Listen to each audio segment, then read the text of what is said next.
Magandang umaga po sa ating lahat. Purihin po ang Panginoon. Ang devotion po natin ngayong umaga ay makikita po sa Mateo 10 verse 29 to 31. Ang title po nito ay Higit Kayong Mahalaga. Atin pong basahin ang Mateo 10 verse 29 to 31. Sabi po dito, hindi ba't ipinagbibili sa halaga ng isang salaping tanso ang 2 maya?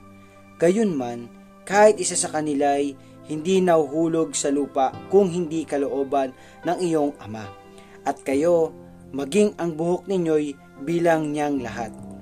Kaya huwag kayong matakot, higit kayong mahalaga kaysa maraming maya. Salamat po sa pagkabasa ng salita ng ating Panginoon.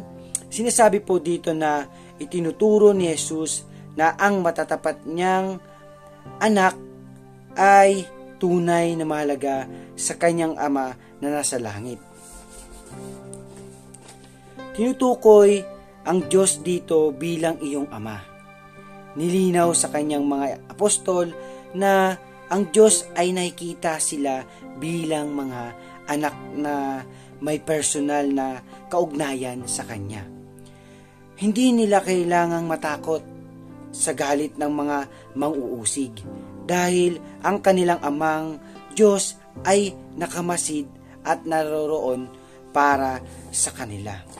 Ang unang makikita po natin dito is pinahalagahan ka ng Diyos at ang iyong mga personal na pangangailangan.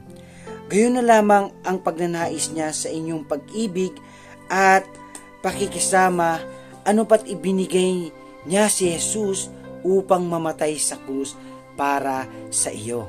Kailanman ay hindi ka malayo sa kanyang presensya, pagmamahal at pagkalinga. Nalalaman niya ang lahat ng iyong pangangailangan, pagsubok at mga kalungkutan. Ang pangalawang makikita po natin, napakalaga mo sa Diyos, ano pat iniingatan niya ang iyong pananalig, pag-ibig at katapatan, nang higit sa lahat ng anumang bagay dito sa sanlibutan.